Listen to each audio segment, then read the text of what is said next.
South ఇండియాలోనే అతి తక్కువ ధరలకి రత్నాలనందించే ఏకైక సంస్థ 6JVR. హరిహర వీరమల్లు మానియా ఇప్పుడు తెలుగు తెరని వెండి తెరని షేక్ చేస్తోంది.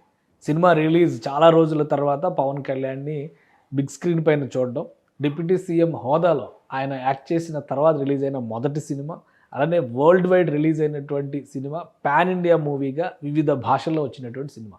సో ఫస్ట్ డే టాక్ ఎలా ఉంది, అసలు థియేటర్ ఫీవర్ ఎలా ఉంది, పవన్ కళ్యాణ్ పర్ఫార్మెన్స్ కానీ సినిమా మేకింగ్లో ఉన్నటువంటి వాల్యూస్ కానీ ఏ విధంగా ఉన్నాయి, వీటన్నిటిని అనలైజ్ చేసేటువంటి ప్రయత్నం చేద్దాం. మనతో పాటు సీనియర్ జర్నలిస్ట్, ఫిలిం క్రిటిక్ ప్రభు గారు ఉన్నారు. ప్రభు గారు నమస్తే. నమస్తే. హరిహర వీరమల్లు వీరా వీరా వీరా అని నినాదాలు చేశారు. సో థియేటర్లో తీరా ఏం జరిగింది అనేటువంటి చర్చ నడుస్తుంది. ఏంటి first day premiere show complete అయిపోయింది, ఫస్ట్ డే షోస్ కంప్లీట్ అయిపోయినాయి, ప్రజెంట్ టాక్ ఏంటి? ప్రజెంట్ టాక్ బాగుంది. ఫస్ట్ హాఫ్ ఎక్స్ట్రాడినరీ అనేటువంటి టాక్ వచ్చింది. సెకండ్ హాఫ్ లో కొన్ని ఫ్లాస్ ఉన్నాయనేటువంటి టాక్ వచ్చింది. That is true also.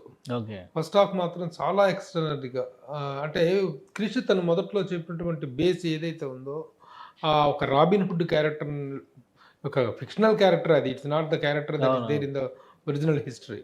Original హిస్టరీని ఒక ఫిక్షనల్ క్యారెక్టర్తో జత చేసి దాంతో ముడిపెట్టేసేసి ఒక కథను రూపొందించుకోవటం అనేటువంటిది ఒక ప్రయోగం, ఒక చక్కని కొత్త ప్రయోగం. ఎందుకంటే హిస్టరీకి ఫిక్షన్కి ముడిపెట్టడం అనేటువంటిది త్రిబుల్-ఆర్లో జరిగింది కూడా అదే. త్రిబుల్-ఆర్లో కూడాను రెండు ఒరిజినల్ క్యారెక్టర్స్కి ఫిక్షనలైజేషన్ చేశారు. అట్లాగే ఇందులో ఒక ఫిక్షనల్ క్యారెక్టర్కి ఒక ఒరిజినల్ హిస్టరీకి మధ్యలో ఒక దీన్ని లైన్ తీసుకొని ఒక రాబిన్ హుడ్ లాంటి క్యారెక్టర్ని క్రియేట్ చేసేసి దాంతో కథ నడిపించిన విధానం బాగుంది. ఫస్ట్ హాఫ్లో సీన్స్ అన్నీ కూడాను చాలా ఎక్స్ట్రాడినరీగా అద్భుతంగా వచ్చినాయి. సాధారణంగా ఇద్దరు డైరెక్టర్స్ హ్యాండిల్ చేస్తే కొంచెం ఇబ్బంది ఉంటుంది అంటారు కదా, ఈ సినిమాలో ఎలా ఉంది ఓవరాల్ గా? ఫస్ట్ బిగినింగ్ నుంచి ఎండ్ వరకు లెంత్ చూస్తున్నా అంటే ఎవరు ఎంత ఏ మేరకు డైరెక్ట్ చేశారు, ఎవరు ఎన్ని సీన్లు చేశారు, ఎవరు ఎంత స్క్రీన్ షేర్ చేసుకున్నారు, ఇద్దరు డైరెక్టర్లు క్రిష్ అండ్ జ్యోతి కృష్ణ ఎంతవరకు షేర్ చేసుకునేటువంటిది మనకు తెలియదు. కానీ టేక్ ఆఫ్ మొత్తం ఫస్ట్ హాఫ్లో జరిగినటువంటి సీన్స్ అన్నీ కూడా ఎర్లీగా తీసినటువంటి, బిగినింగ్ డేస్లో తీసినటువంటి కాబట్టి ఆ పార్ట్ అంతా ఎక్కువగా కృషి చేశాడు అనేటువంటిది వచ్చింది. తర్వాత ముగింపు పార్ట్కి వచ్చేటప్పటికి ఇది ముగింపు అనేటువంటిది ఇక ఢిల్లీకి ప్రయాణం అవటం, కథగా చెప్పుకున్నట్లయితే ఢిల్లీలో ఎంట్రీ సీన్, కోహినూరు వజ్రం అనేటువంటి దాన్ని ఢిల్లీలో ఔరంగజేబు అధీనంలో ఉన్నప్పుడు దాన్ని తీసుకొస్తే తీసుకురావాలనే ఒక అసైన్మెంట్ తనకు అప్పగిస్తాడు గోల్కొండ నవాబు. ఆ నవాబు ఇచ్చినటువంటి అసైన్మెంట్ అది కూడాను ఆ గోల్కొండ నవాబు దగ్గరికి తను వెళ్ళటం కూడాను హీరోయిన్ నిధి అగర్వాల్ చేసినటువంటి ఒక చిన్న ట్రిక్కిష్ వల్ల అక్కడ దొరికిపోతాడు, గోల్కొండ నవాబుకు దొరికిపోతాడు. అప్పుడు గోల్కొండ నవాబు ఆ వజ్రాన్ని తీసుకొచ్చేటువంటి అసైన్మెంట్ తనకి ఇస్తాడు. ఆ ప్రాసెస్లో ఒక 15 మంది 12 మంది అక్కడి నుంచి బయలుదేరి ఢిల్లీకి ప్రయాణం అవటం, ఆ ప్రయాణంలో ఎదురైనటువంటి అనుభవాలు ఈ నేపథ్యంలో అందుకు. అంటే కథపరంగా మీకు ఎలా అనిపించింది? ఎందుకంటే ఇప్పుడు ఫిక్షనల్ క్యారెక్టర్ ఏదో 1-2 అంటే అనుకోవచ్చు. ఇప్పుడు త్రిబుల్-ఆర్లో కూడా ఇద్దరు క్యారెక్టర్లు అంతే, అల్లూరి సీతారామరాజు, కొమరం భీమ్ అనేటువంటి ఇద్దరు రియల్ లైఫ్ పర్సనాలిటీస్ని తీసుకుని కథ అల్లుకున్నారు. కానీ ఇక్కడ చాలా మంది కనిపిస్తూ ఉంటారు. ఔరంగజేబు కానీ ఇప్పుడు హరిహర వీరమల్లు క్యారెక్టర్ కూడా ఒక ఇన్స్పిరేషన్. తెలంగాణలో ఒక విధంగా తెలంగాణ నుంచి వచ్చినటువంటి యోధుడు సర్వాయి పాపన్న అనేటువంటి చర్చ నడుస్తుంది. ఇంకొక పేరు కూడా వినిపిస్తా ఉంది. కాదు ఏమీ కాదు, ఒక ఇన్స్పిరేషన్ మాత్రమే అని చెప్పని. అది మాత్రం 100% ఇది ఏ పాత్రకి సర్వాయి పాపన్నకు కానీ ఇంకొక దానికి కానీ ఒక హిస్టారికల్ క్యారెక్టర్కి ఉన్నటువంటి రిజంబ్లెన్స్ అయితే టోటల్ ఫిక్షనల్ క్యారెక్టర్. ఆ రోజుల్లో తిరగబడిన ఒక యువకుడు, ఒక రాబిన్ హుడ్ లాంటి ఒక యువకుడు who stands for the poor. అంటే రాబిన్ హుడ్ క్యారెక్టర్ అనేది మనకు తెలిసిందే, ఉన్నోడిని కొట్టు లేనోడికి పెట్టు ఒక క్యారెక్టరైజేషన్. అది ఆ క్యారెక్టర్ కల్పితమైన క్యారెక్టర్. ఏ క్యారెక్టర్ ఏ హిస్టారికల్ లేదు. కాకపోతే తీసుకున్న టైం పీరియడ్ మాత్రం ఔరంగజేబు. మిగతా క్యారెక్టర్స్ కూడా ఉన్నాయి కదా. ఇప్పుడు ఔరంగజేబు క్యారెక్టర్ రియల్ లైఫ్ లో ఉన్న క్యారెక్టర్, గోల్కొండ నవాబ్ క్యారెక్టర్, అక్కన్న మాదనలో ఉన్నారు, కోహినూర్ డైమండ్ అనేది ఇప్పటికే చర్చ నడుస్తుంది. సో దాని చుట్టూ కథ అల్లినటువంటి విధానం కన్విన్సింగ్ గా ఉంది. అది కన్విన్సింగ్ గా ఉంది. ఆ రోజుల్లో ఒక ఫిక్షనల్ క్యారెక్టర్, ఒక హీరో దాన్ని తీసుకురావడానికి వెళ్ళడానికి ప్రయత్నించాడు. దానికి తోడు కాంటెంపరీగా ఆ రోజుల్లో జరిగినటువంటి హిందువుల మీద జరిగినటువంటి అరాచకాలు, ఔరంగజేబు చేసినటువంటి అరాచకాలు, సొంతగా కన్న తండ్రిని చంపి తమ్ముడిని చంపినటువంటి వాడు, కన్న తండ్రిని జైల్లో పెట్టినటువంటి వాడు అనేటువంటి చరిత్ర మనం చదువుకున్నాం. అలాగే హిందూ దేవాలయాల మీద కానీ హిందూ ధార్మిక వ్యవస్థల మీద కానీ అతను ఎలాంటి దాడి చేశాడు అనేటువంటిది అతనికి చరిత్రలో తెలిసినటువంటి విషయం. ఇప్పుడు ఆ ప్రాసెస్లో అతను చేసిన అరాచకాలని ఎదుర్కొంటూ అతను వెళ్ళటం, ముఖ్యంగా ప్రీ క్లైమాక్స్లో అక్కడ ఢిల్లీ చేరిన తర్వాత ఢిల్లీలో అక్కడ హిందువుల మీద చేసినటువంటి అరాచకాలు, వాళ్ళు ఊరేగింపుల మీద కానీ, వాళ్ళ ఉత్సవాల మీద కానీ, వాళ్ళ దేవుళ్ళ మీద కానీ, వాళ్ళ వ్యవస్థ మీద కానీ, హిందూ వ్యవస్థ మీద కానీ అతను చేసిన అరాచకాలు అందరికీ తెలిసినటువంటి వాటిని ఇంప్లిమెంట్ చేసుకుంటూ వెళ్ళటం జరిగింది. ఎలా తీశారు అది? అంటే మన మామూలుగా సనాతన ధర్మం అని చెప్పని పవన్ కళ్యాణ్ గారు మాట్లాడుతూ ఉన్నారు. ఇంకో వైపు నుంచి చూస్తే మనదేమో సమాన ధర్మం, అన్ని లౌకికవాదం, అన్ని మతాలకి మనం ప్రాధాన్యం అనేటువంటి ఒక సెన్స్లో ఉంటాం. సో ఒకరికి అనుకూలంగా చెప్పారని ఇంకొకరు వ్యతిరేకిస్తున్నట్టు అయిపోద్ది కదా. సో ఈ మేకింగ్లో కానీ సినిమాలో ఆ ప్రజెంటేషన్ ఎలా వచ్చింది? ఆ ప్రజెంటేషన్ ఎవరు ప్రశ్నించడానికి వీలు లేదు. ఎందుకంటే ఇది గతంలో జరిగినటువంటి చరిత్రలో చెప్పినటువంటి వాస్తవాలే, చరిత్రలో ఉన్నటువంటి వాస్తవాలే. ఇప్పుడు కొత్తగా ఏదైనా మనం సనాతన ధర్మము, సమధర్మము, ఇతర మతాలతోటి క్లాష్ అనేటువంటి విషయం మీద వచ్చినప్పుడు ఆ చర్చ అనేటువంటిది రకరకాలుగా వెళ్ళేటువంటి అవకాశం ఉంది. ఇక్కడ మాత్రం జరిగిన చరిత్రలో జరిగినటువంటి వాస్తవాన్ని ఈ సినిమాలో చూపించడం జరిగింది. ముఖ్యంగా ఔరంగజేబు పరిపాలనలో, మొఘల్ సామ్రాజ్య పరిపాలనలో అతను చేసినటువంటి అరాచకాలు, అతని దాదాపు 50 సంవత్సరాల పాటు 88 ఏళ్ల వయసులో చనిపోయాడు.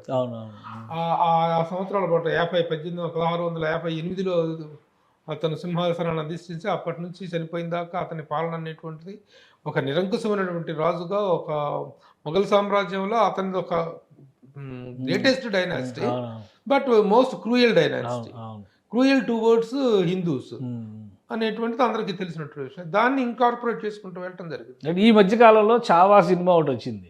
అది వచ్చిన తర్వాత అంటే ఛత్రపతి శివాజీ గారి కొడుకు సంభాజీ మహారాజ్ చేసినటువంటి, ఇతనికి వ్యతిరేకంగా చేసినటువంటి పోరాటం. ఇప్పుడు ఇది అన్ని భాషల్లో వచ్చింది, 5 భాషల్లో వచ్చింది. ఎట్లా వచ్చింది? ఆ చావాతో కూడా కొంతమంది పోలుస్తున్నారు, రివ్యూస్లో అట్లా వస్తూ ఉన్నాయి. బట్ సినిమాలో ఆ ప్రజెంటేషన్, ఆ ప్లెజెంట్నెస్, ఆ రేంజ్ పర్ఫార్మెన్స్ కనబడి అదైతే గ్యారంటీగా ఉన్నాయి, డెఫినెట్గా ఉన్నాయి. ఎందుకంటే ఆ కాలాన్ని తీసుకున్నప్పుడు ఆ కాలంలో ఉన్నటువంటి పరిస్థితులు, ఆ కాలంలో అంటే జిజియా పన్ను విధింపు అనేటువంటిది కానీ, ఇవన్నీ కూడా అప్పుడు జరిగినటువంటి వాస్తవాలు, ఆ వాస్తవాన్ని ఒక ఫిక్షనల్ క్యారెక్టర్కి యూజ్ చేసి తీసినటువంటి విధానం బాగుంది. ఆ సబ్జెక్ట్ ఎన్నుకున్న విధానం బాగుంది. ఓవరాల్గా పర్ఫార్మెన్సెస్ పాయింట్కి వస్తే పవన్ కళ్యాణ్ రియల్లీ రోల్డ్ చాలా అద్భుతంగా చేశారు. చాలా సీన్స్లో తన పర్ఫార్మెన్స్ కానీ, తన అపీరెన్స్ కానీ చాలా బాగుంది. Pawan Kalyan feast to the fans, no doubt about that. ఆ అపీరెన్స్ తర్వాత మిగతా క్యారెక్టర్స్ కూడాను ఎక్కడ బోర్ కొట్టడం, సినిమా ల్యాగ్ అనిపించడం అనేటువంటి జరగలేదు. టు వాట్ ఎక్స్టెంట్ అంత ఇమోషనల్గా అసలు ఎప్పుడు చూడండి ఒక ఇమోషనల్ జర్నీ చేసామని అయితే మనం చెప్పలేం, కానీ ఎక్కడా బోర్ కొట్టదు. సినిమా చూస్తున్నంతసేపు ఇట్ గోస్ ఒక అన్ఇంటరప్టెడ్గా, ఎక్కడ సీటెడ్జీ ఇదే ఉందని మనం చెప్పలేం. కానీ ఫస్ట్ పార్ట్ అసలు స్టోరీ పరిగెడుతున్నట్టే ఉంటుంది. ఫస్ట్ పార్ట్ లో మాత్రం చిన్న సీటెడ్జీ ఇది ఉంటుంది, కానీ సెకండ్ పార్ట్కి వచ్చిన తర్వాత కొంచెం ఇదేనటువంటి మాట వస్తుంది. తర్వాత మిగతా ఆర్టిస్టులు, ఎందుకంటే చాలా చర్చ జరిగింది. బాబీ డియోల్ ఫస్ట్ అసలు ఇందులోనే ఆయన విలన్ గా ఎస్టాబ్లిష్ అవుతారు అనుకున్నారు. రిలీజ్ మాత్రం లేట్ అయింది. ఇప్పటికే ఆయన ఇమేజ్ పెరిగిపోయింది. అంటే ఎట్లా పర్ఫార్మెన్స్ విషయంలో ప్రతినాయకుడి పాత్ర స్థాయి కానీ స్థానం కానీ ఎలా ఉంది? బాబీ డియోల్ ముఖ్యంగా ఆ క్యారెక్టర్కి 100% ఔరంగజేబు క్యారెక్టర్కి 100% యాప్ట్గా ఉన్నాడు. రియల్లీ తను ఇప్పుడు యానిమల్ సక్సెస్ చూసే దాన్ని బుక్ చేసుకున్నారు అనుకుంటే అది పొరపాటు కదా.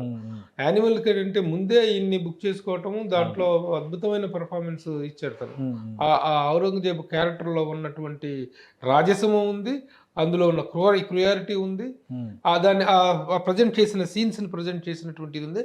అయితే ఎక్కువ పార్ట్ లేదు, ఎక్కువ మిగతా పార్ట్ సెకండ్ పార్ట్ 2లో వచ్చే అవకాశం ఉంది. అందుకంటే ఈ సినిమా డైరెక్ట్ ఇద్దరి మధ్య అప్పుడు వార్ జరుగుతుంది, ఇద్దరి కాన్ఫ్రంటేషన్ జరిగింది. ఆ కాన్ఫ్రంటేషన్ అనేటువంటిది ఒక అబ్రప్ట్ గా ఎండ్ అయింది. ఒక దీంట్లో కనుక బాహుబలిలో కనుక కట్టప్ప ఎందుకు చంపాడు అన్నట్టుగా అన్న సన్నివేశంలో ఆపి తర్వాత సెకండ్ పార్ట్కి ఎలాంటి లీడ్ అయితే ఇచ్చారో, ఎలాంటి క్యూరియాసిటీస్ని అయితే ఇచ్చారో, దీంట్లో కూడా వాళ్ళిద్దరూ ఢిల్లీలో కలుసుకున్నారు. ఒక ఆంధీ తుఫాన్ దాన్ని కొంత వాడారు, మోడీ గారు దాన్ని వాడారు. అయితే నాకు అక్కడ చిన్నగా అసంతృప్తిగా అనిపించింది మాత్రం ఏంటంటే, ఒక తుఫాను సిచ్యువేషన్లో భయంకరమైనటువంటి ఒక సుడిగుండాలు సుడిగుండాలు ఏర్పడుతున్న టైంలో, వాయుగుండం ఏర్పడుతున్న టైంలో ఇద్దరిని చూపిస్తడం జరిగింది. ఇద్దరు దగ్గరకు వచ్చారు. దగ్గరకు వచ్చిన తర్వాత దాన్ని అక్కడ ఫ్రీజ్ చేసేసి పార్ట్ 2 అన్నారు. అక్కడ ఇద్దరు దిగిన తర్వాత ఒక చిన్న ఛాలెంజ్ విసురుకున్న తరువాత ఎస్ నెక్స్ట్ ఎపిసోడ్ చూసుకుందాం అంటే చూసుకుందాం అనేటువంటి ఒక ఛాలెంజింగ్ దీంట్లో వదిలేసినట్లయితే అది it would have been a better ending అయి ఉండేది ఈ పార్ట్ 1కి. అది చిన్న సంతృప్తిగా అనిపించింది. మిగతా క్యారెక్టర్స్ ఏంటి? ఎందుకంటే హీరోయిన్ నిధి అగర్వాల్, సత్యరాజు, తనికేళ్ల భరణి ముఖ్యమైన పాత్రధారులు చాలా మంది ఉన్నారు. బాగా చేశారు అందరూ కూడా. ఇప్పుడు ఈ గురువుగా సత్యరాజు క్యారెక్టర్, అవన్నీ త్రూ అవుట్ జర్నీ చేసేటువంటి క్యారెక్టర్ రఘుబాబు, సునీలు, నాజరు, వీళ్ళు త్రూ అవుట్ తనతో అతిగా అనిపించే అన్ని క్యారెక్టర్స్ కూడాను సరదాగా ఎంటర్టైన్మెంట్ పార్ట్ ఉంది. వీళ్ళతో చిన్న చిన్న ఎంటర్టైన్మెంట్ గిరిబాబు ఈ రఘుబాబు క్యారెక్టర్తో వాళ్ళతో చేయించినటువంటి ఇది చిన్న ఎక్కడా కూడాను బోరింగ్ అనిపించడం కానీ, లేకపోతే ఇలాంటి అన్నెసెసరీగా వచ్చిన క్యారెక్టర్స్ కానీ అన్నెసరీ సీన్స్ అనేటువంటి ఎక్కడా కనిపిస్తుంది. ఆ త్రూ అవుట్ అలాంటి సీన్స్ ఎక్కడా లేవు. అది మాత్రం గ్యారెంటీ. త్రూ అవుట్ ఇది ఇంట్రెస్టింగ్ నరేషన్. సో ఈ సినిమాకి 3 హీరోలు. క్రిష్ గారు చెప్పిన దాని ప్రకారం 2 హీరోలు అయితే కనిపిస్తున్నారు ఎదురుగా. పవన్ కళ్యాణ్ గారి పర్ఫార్మెన్స్ చూసాము. ఏం రత్నం సినిమా థియేటర్కి తీసుకొచ్చారంటే ఆయన సక్సెస్ అక్కడ వరకు కంప్లీట్ అయినట్టు. సో 3వ హీరో గురించి పదే చెప్పింది కీరవాణి గారు. సో ఏంటి మ్యూజిక్ సాంగ్? కీరవాణి మ్యూజిక్ సినిమాని చాలా హైలైట్ చేసింది, చాలా ఎలివేట్ చేసింది. ద మ్యూజిక్ ఆఫ్ కీరవాణి ఈ సినిమాకి ఇచ్చినటువంటి హైప్, ఈ సినిమాకి తెచ్చినటువంటి ఒక నెక్స్ట్ రేంజ్కి తీసుకెళ్ళటం, నెక్స్ట్ లెవెల్కి తీసుకెళ్ళటం అనేటువంటిది that was possible only because of Keeravani's music. Okay. అలాగే సాంగ్స్ కూడా 3-4 సాంగ్స్ కూడా చాలా బాగున్నాయి. అన్ని పాటలు రిలీజ్ అయినాయి కదా, అన్ని ముందే మంచి సాంగ్స్ అన్ని బాగున్నాయి. థియేటర్లో కూడా మాట వినాలి సాంగ్ కానీ, మాట వినాలి సాంగ్కి సిచ్యువేషనల్ ఇది కూడా చాలా బాగా ఉంది, కుదిరింది. వాళ్ళు రాత్రి ప్రయాణం చేస్తున్న టైంలో ఆ టైంలో చెప్పిన మాట వినకుండా వచ్చినటువంటి ఒక ప్రతినిధి, రాజప్రతినిధి, వాడు ఇతని మీద అర్థం తిరుగుతుంటే ఒక ప్రమాదంలో ఇరుక్కుపోతుంటే వద్దు పెద్ద ప్రమాదం ఉంది లోపల, ఆగండి అంటే వినకుండా వెళ్ళాడు అతను. వెళ్ళిన తర్వాత ప్రమాదంలో చిక్కుకుంటే అతను తీసుకొచ్చి మళ్ళీ కూర్చోబెట్టిన తర్వాత చెప్తే విన్నావా నువ్వు, మాట వినాలి, చెబితే మాట వినాలి అనే ఆ సిచ్యువేషన్ చక్కగా క్రియేట్ అయింది. సో ఓవరాల్గా సినిమా మేకింగ్ కానీ, సినిమాకి వస్తున్నటువంటి రియాక్షన్స్, రివ్యూస్ అని అందులో కానీ రియాక్షన్స్ ఎలా ఉన్నాయి? ఎందుకంటే అత్యంత ప్రతికూల పరిస్థితుల్లో రిలీజ్ అయిన సినిమా ఇది. ఎందుకంటే ఇది కూడా మనం డిస్కస్ చేయాలి. మామూలుగా ఒక సినిమాగా రివ్యూ చేయడం, సినిమాగా దాన్ని ఎక్స్ప్లెయిన్ చేయడం వేరే యాంగిల్. ఇక్కడ ఏంటంటే 5 ఏళ్ళు కష్టపడి తీసుకురావడం ఒక ఆస్పెక్ట్ అయితే, విపరీతమైనటువంటి ప్రతికూల ప్రచారం. అసలు సినిమా రాకముందరే పోయిందని చెప్పని కొనేవాళ్ళు లేరు, చూసేవాళ్ళు లేరు, అంతా అయిపోయింది. సో ఈ దరిద్రాన్ని అంతా పక్కన పెట్టేసి చూస్తే ఒక నార్మల్ ఆడియన్స్గా సినిమాని చూస్తే ఎలా ఫీల్ అవుతారు? అనుకున్నటువంటి ఆడియన్స్కి సాటిస్ఫాక్షన్ వస్తుందా లేదా? ఏదైనా ఒక సినిమాకి 2 ఉంటాయి. ప్రతికూల పరిస్థితులు అనేటువంటి ప్రతి సినిమాకి, చాలా సినిమాలకు ప్రతికూల పరిస్థితులు ఏర్పడుతుంటాయి. ప్రతికూల పరిస్థితుల ప్రభావం కొంతమేరకు ఉంటుంది. కానీ ప్రతికూల ప్రచారం అనేటువంటిది ఒకటి ఉంటుంది. అది అనేటువంటిది ఈ మధ్య కాలంలో కొత్తగా సినిమాల మీద స్టార్ట్ అయింది.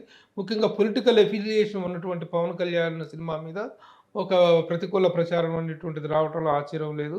అది చేయటం వాళ్ళ డ్యూటీ లాగా వాళ్ళు ఫీల్ అవుతారు. అది డెఫినెట్ గా. అసలు నేరుగా థియేటర్లకు వెళ్ళొద్దు, మీరు 10 రోజులు అయితే ఓటీటీలో వస్తుంది చూసుకోండి అని చెప్తున్నారు కదా. అంతకంటే దరిద్రం ఏముంటుంది? కాబట్టి ఆ విధంగా చేస్తారు. ఆ ప్రచారం జరుగుతుంది. అలాగే ప్రతికూల పరిస్థితులు ఈ సినిమాకి ఎదురైనంతగా ఏ సినిమాకి కాలేదు. క్రియేటివ్ గా it would be more better. బాగుంది. ఎక్కడ బోరింగ్ సన్నివేశాలు, బోరింగ్ సీన్స్ లేవు. బోరింగ్ లేకపోవటం అనేటువంటిది క్రియేటివిటీకి సంబంధించినటువంటి. కథ మీద కూడా నెక్స్ట్ ఎలా ట్రావెల్ అవుతుంది అనే ఆసక్తి అయితే క్రియేట్ చేయగలిగారు. ఆ పాయింట్ దగ్గర వదిలేస్తారు. బట్ అయితే నిజంగా ఇప్పుడు సర్ప్రైజింగ్ గా, షాకింగ్ అనిపిస్తుంది.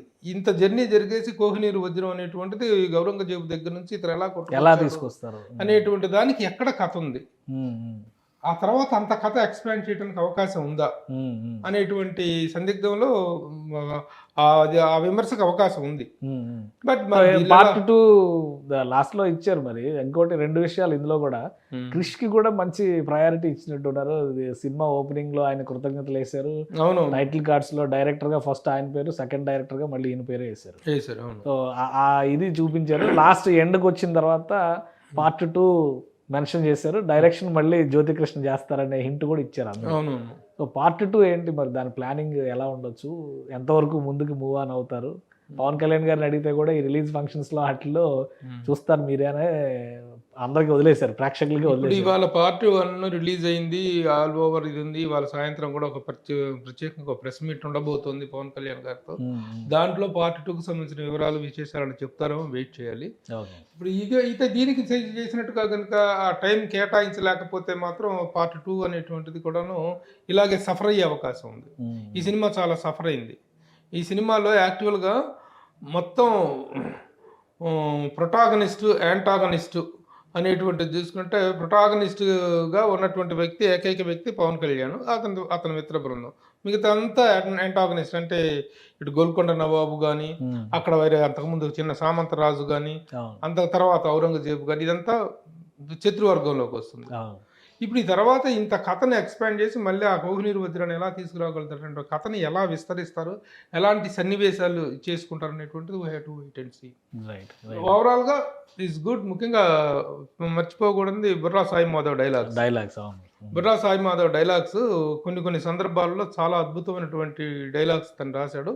ఎందుకంటే పవన్ కళ్యాణ్ అంటే ఒక మ్యాట్నీ ఐడాల్ ద్వారా అలాంటి డైలాగ్ వెళ్ళటం అనేటువంటిది, ఇది సనాతన ధర్మానికి సంబంధించి కానీ, ఆ అడవిలో నిద్రిస్తున్నప్పుడు ఆ జంతువుల మీదకి వస్తే వాటితోటి సంభాషిస్తే ఆ సీన్ కంక్లూడింగ్ లో రాసిన డైలాగ్స్ కానీ, సృష్టిలో మనిషి తప్ప ఏ జీవి కూడా అకారణంగా ఎదుటి జీవిని వధించదు అనేది ఒకటి చాలా క్లియర్ గా చాలా చక్కగా చెప్పారు. ఆ సనాతన ధర్మానికి సంబంధించిన సందర్భాల్లో కూడాను డైలాగ్స్ చాలా గొప్పగా ఉన్నాయి. So special credit also Keeravani సంగీతానికి, పాటలకి, అలాగే బుర్రా సాయి మాధవ్ డైలాగ్స్ కూడా they need a special mention. అలాగే తోటతరణి గారి ఆర్ట్ వర్క్ ముఖ్యంగా ఫస్ట్ సీన్స్ లో ఆ సెట్స్ అవన్నీ అప్పటి ఆనాటి 16వ శతాబ్దం నాటి లొకేషన్స్, ఆ నేపథ్యాన్ని రెప్లికా చేయటం అనేటువంటిది చాలా గొప్ప విషయం. సో అసలు ఈ సినిమా ఇప్పుడు నార్త్ బెల్ట్ లో మిగతా రాష్ట్రాల్లో ఎలా ఉంది పర్ఫార్మెన్స్? ఓవర్సీస్ కూడా ఫీడ్బ్యాక్ వస్తుంది, మంచి టాక్ అయితే వచ్చింది ఓవర్సీస్ కూడా. నార్త్ బెల్ట్ లో ఉన్నటువంటి సానుకూలమైనటువంటి అంశం ఏమిటంటే, ఇప్పుడు అక్కడ ఏ సినిమా అయినా సరే ఒక ఆ సనాతన ధర్మం కానీ, భారతీయత మీద కానీ, హైందవ ధర్మం మీద కానీ, హిందువుల మీద కానీ జరిగిన అట్రాసిటీస్ మీద సినిమా అంటూ ఒకటి ఏదైనా వస్తే దాన్ని ఓన్ చేసుకునేటువంటి పరిస్థితి మనం చూస్తూనే ఉన్నాం. అక్కడ కాశ్మీరీ ఫైల్స్ దగ్గర నుంచి కానీ, ఇప్పుడు చావా కానీ, ఆ రజాకార్ చిత్రం కానీ, వీటన్నిటికీ ఒక ఇది దొరుకుతుంది. రజాకార చిత్రం అనేటువంటిది నార్త్లో కూడా బాగానే ఇచ్చేసింది, ఇక్కడ ఓకే ఇదిగా ఆడినప్పటికీ. కాబట్టి ఈ నేపథ్యంతో వస్తున్న చిత్రాలకు అక్కడ ఆదరణ పెరుగుతుంది. కాబట్టి అక్కడ కూడాను ఒక పాజిటివ్ బజ్ అనేటువంటిది ఉంది. ఏ స్థాయి హిట్, సినిమా బాగుంది అనేటువంటి టాక్ ఉంది. హిట్ అని నేను ఇప్పుడు చెప్పలేను. ఏ స్థాయి హిట్ కమర్షియల్ గా లెక్కలు చూసిన తర్వాత చెప్పగలం. హిట్ అనేది ఇప్పుడు చెప్పలేము. ఏ స్థాయి హిట్ అవుతుంది, ఎలాంటి రిజల్ట్ ఇస్తుంది, ఇన్ని సంవత్సరాల వాళ్ళ కష్టానికి ఎలాంటి ఫలితం దక్కబోతుంది అనేటువంటి చెప్పడానికి మాత్రం ఇట్ ఈస్ టూ. ఎందుకంటే చాలా ఖర్చు పెట్టారు కదా, చాలా ఖర్చు పెట్టారు. కాబట్టి అది పవన్ కళ్యాణ్ చెప్పారు, నాకు అంత రేంజ్ లేదు కమర్షియల్ గా లేదని తనే మాట్లాడటం జరిగింది. కమర్షియల్ గా అంత రేంజ్ ఆఫ్ ఈ మార్కెట్ లో నేను లేను, బికాస్ ఆఫ్ హిజ్ ఓన్. ఆయన మామూలుగా రెగ్యులర్ ఫిలిం కంటిన్యూ అయినట్లయితే ఆ రేంజ్ అనేటువంటిది ఈ రోజున పాన్ ఇండియా రేంజ్ 100 కోట్లు, ఈ కోట్ల క్లబ్లు అనేటువంటిలో తను ఏమాత్రం వెనుకబడి ఉండేవాడు. కానీ తను డైవర్ట్ అవ్వటం, పాలిటిక్స్లోకి వెళ్ళటం వల్ల is not here in this race. ఈ రేస్లో తను లేడు. తను ఉంటే అది వేరే విషయం. లేడు కాబట్టి దీనికి దాదాపు కమర్షియల్ రేంజ్ని, కమర్షియల్ సక్సెస్ని ఇప్పుడే డిఫైన్ చేయటం అనేటువంటిది కరెక్ట్ కాదు. It is too early. And ఓవరాల్గా cinema is good. Right. Thank you Prabhu గారు విశ్లేషణ అందించినందుకు. ఇది హరిహర వీరమల్లు సినిమా ఎన్నో అవాంతరాలని దాటుకుని ఫైనల్గా థియేటర్స్గా చేరుకుంది. గుడ్ పాజిటివ్ టాక్ వచ్చింది. సినిమాలో టెక్నికల్గా వస్తున్నటువంటి చిన్న చిన్న ఇబ్బందులు తప్పితే కథ పరంగా కానీ, సినిమా మేకింగ్ పరంగా కానీ, ఆర్టిస్టుల సెలక్షను, పర్ఫార్మెన్స్ పరంగా, మ్యూజిక్, కథాంశం, అలానే డైలాగ్స్ పరంగా సూపర్ హిట్ టాక్ తెచ్చుకోవడానికి అవకాశాలు పుష్కలంగా ఉన్నాయి. కమర్షియల్గా ఈ సినిమా మీద చేసినటువంటి ఇన్వెస్ట్మెంట్స్ వెనక్కి రావాలంటే కనుక హై ఎండ్ పర్ఫార్మెన్స్ ఉండాల్సిన అవసరం ఉందని ప్రభు గారు విశ్లేషిస్తున్నారు. ఇక నార్త్ బెల్ట్లో కూడా ఈ టైప్ ఆఫ్ జానర్కి మంచి పాజిటివ్ టాక్ వస్తుంది కాబట్టి ఖచ్చితంగా పవన్ కళ్యాణ్ సినిమా అనుకున్న రేంజ్ సాధిస్తుందని ఆయన ఆశాభావం వ్యక్తం చేస్తున్నారు. ఇది special discussion. Keep watching. Suman టీవీలో మీ పర్సనల్ అండ్ బిజినెస్ ప్రమోషన్స్ కోసం కింది నెంబర్కి కాంటాక్ట్ చేయండి.